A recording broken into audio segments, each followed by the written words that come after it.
শ্রীকৃষ্ণ কলেজের পাশেই বাবা ছেলেদের একটি মেস বাড়ি বানিয়েছিলেন। অনেকগুলো ছাত্র সেখানে রেন্টে থাকত। বেশিরভাগই বেতাই, নাজিরপুর, করিমপুর, বার্নিয়ার। বাবা একদিন বললেন আমি যেন মেসে গিয়ে মাসের টাকাটা নিয়ে আসি। বাবার কথা মতো হঠাৎ একদিন মেসে গিয়ে ভারী লজ্জায় পড়লাম। ম্যাক্সিমাম ছেলেই দেখি জাঙ্গিয়া নয়তো গামছা পেঁচিয়ে ঘুরে বেড়াচ্ছে, কারো দেহই আবৃত নয়, দু একজন আবার অর্ধ উলঙ্গ। টোটাল বাড়িটা লণ্ডভণ্ড। হঠাৎ আমায় দেখে এবং মালিকের মেয়ে জেনে হুলুস্থুলুস, ছোটাছুটি লেগে গেল। যখন আগমনের কারণ জানালাম তৎক্ষণাৎ দেখলাম সকল বীর পুরুষের দল দৌড়ে লুকিয়ে গেল ঝটপট। ওদের ভাব দেখে হাসি পেয়ে গেল। আবার কেন জানি না সামান্য হলেও গর্ব হলো। অনেকক্ষণ পর একটা মারাত্মক হ্যান্ডসাম ছেলে বেরিয়ে এসে কোনো কথা না বলে টাকার প্যাকেট আমার হাতে ধরিয়ে যেমন এসেছিল তেমনি চলে গেল। একবার তাকালো না পর্যন্ত। এত সুন্দর ছেলে সত্যি আগে দেখিনি। যখন ধীর গতিতে চলে গেল তখন কেন জানি না বুকের মধ্যে হঠাৎ ঝড়ের পূর্বাভাস পেলাম।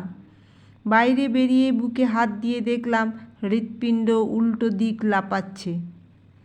এমন কোনো দিন হয়নি আমার, বিশেষ করে কাউকে দেখে। বাড়ি ফিরে বারে বারে মনে হতে লাগলো আর একবার ছেলেটিকে দেখতে পেলে মন জুড়াতো, প্রাণ জুড়াতো, চোখ সার্থক হতো।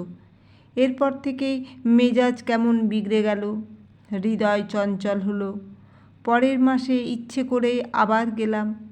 ছেলেটির হাত থেকে টাকা নিলাম। ভেবে গেছিলাম অ্যাটলিস্ট কিছু বলবে।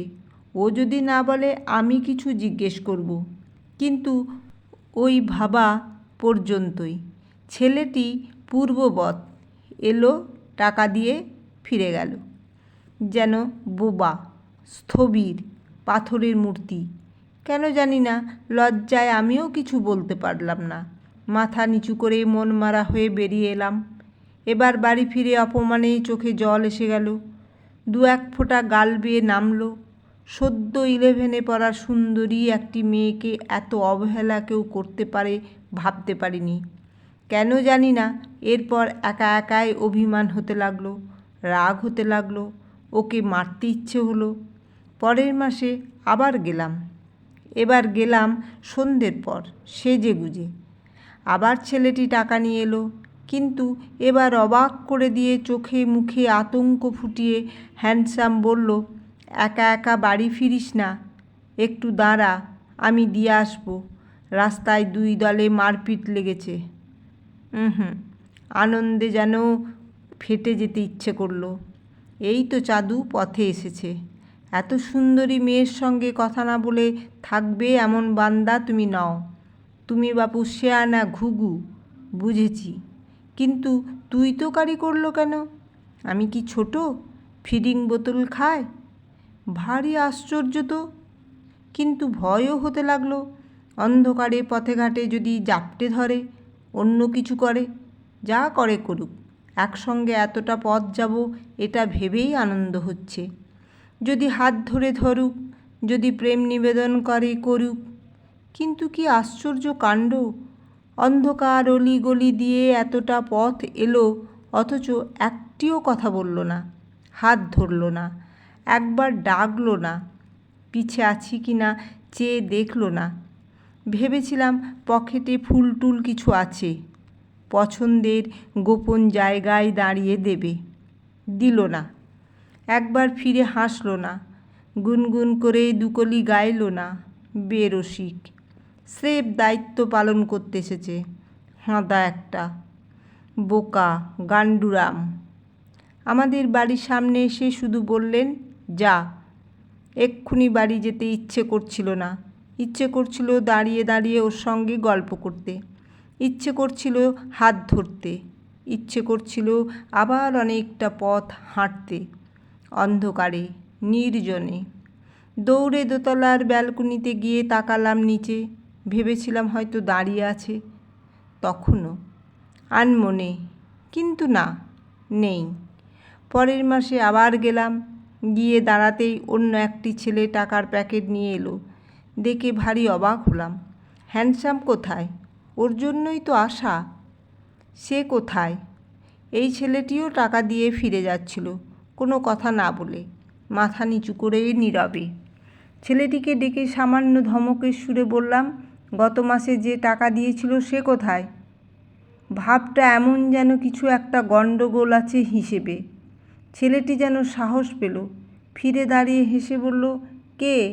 রামদা? দাদা তো চলে গেছে। চলে গেছে? কথাটা শুনে যেন মাথায় বজ্রপাত হলো। কবে ফিরবে জিজ্ঞেস করতে পারলাম না, অথবা আদৌ ফিরবে কিনা জানতে চাইতেই পারলাম না। কিন্তু বুকটা যেন ভেঙে দু টুকরো হয়ে গেল। পরের মাসে টাকা আনতে গিয়ে দেখলাম রাম নেই, সত্যিই চলে গেছে। সেদিন একটা ভেঙে চুরে যাওয়া বিধ্বস্ত হৃদয় নিয়ে ফিরেছিলাম। ফেরার পথে বুঝেছিলাম চোখ দিয়ে টপ টপ করে জল পড়ছে। আর কোনো দিন মেশে যায়নি, যাবার কথা ভাবিনি। পরে গোপনে খবর নিয়ে জেনেছি ওর পড়াশোনা শেষ, ফিরে গেছে বাড়িতে। আরও জেনেছি ওর বাড়ি বেথুয়া থেকে অনেকটা ভেতরে, কাদুয়াঘাট। এরপর কেটে গেছে অনেকটা সময়, অনেক বছর। গ্র্যাজুয়েশন করেছি, কল্যাণী ইউনিভার্সিটি থেকে এমএসসি করেছি। কত জায়গায় কত ছেলের সঙ্গে বন্ধুত্ব হয়েছে, অনেকেই প্রেমের প্রস্তাব দিয়েছে, বাবা বিয়ের সম্বন্ধ দেখছেন। কিন্তু কিছুতেই কাউকে মেনে নিতে পারছি না মন থেকে।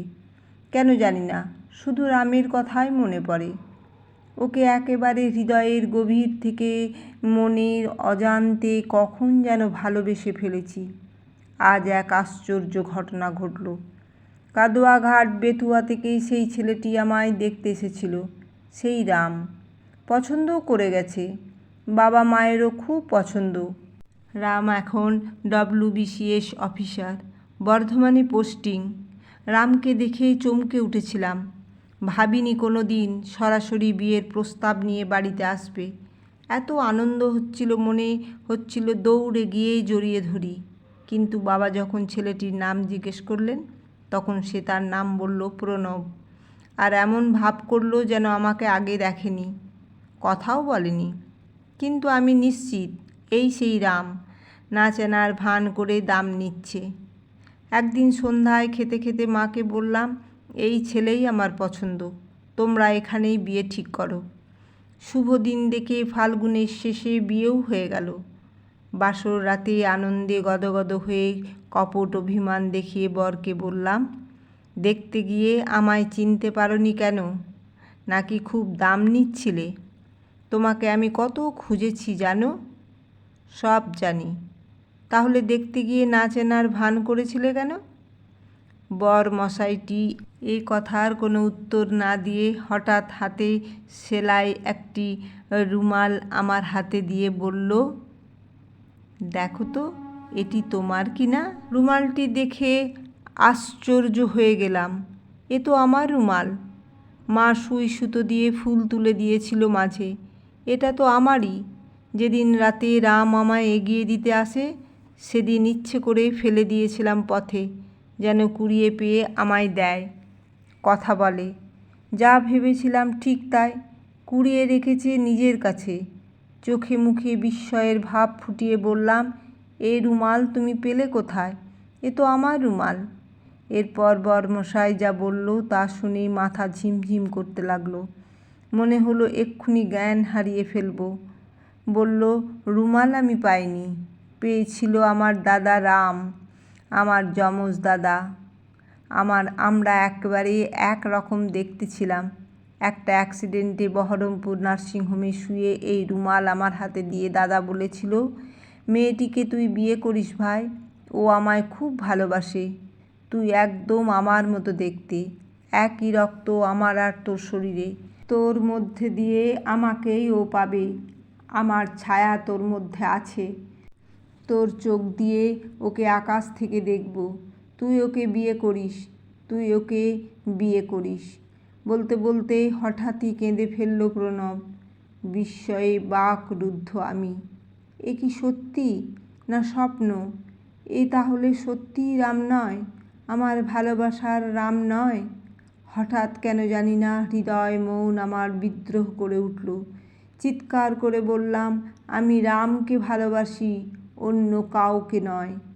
এবার প্রণব অনেক সময় আমাকে দেখল, কি যেন ভাবল, তারপর অনেকটা কাছে সরে এসে হাত দুটো ধরে বদমাইশের মতো হেসে বলল, বাবা মায়ের আমি সিঙ্গেল চাইল্ড মশাই, অনলি রাম। শোনোনি, আমিও শুধু তোমাকেই ভালোবেসেছি, অন্য কাউকে নয়। কলমেই বাবুরাম মণ্ডল।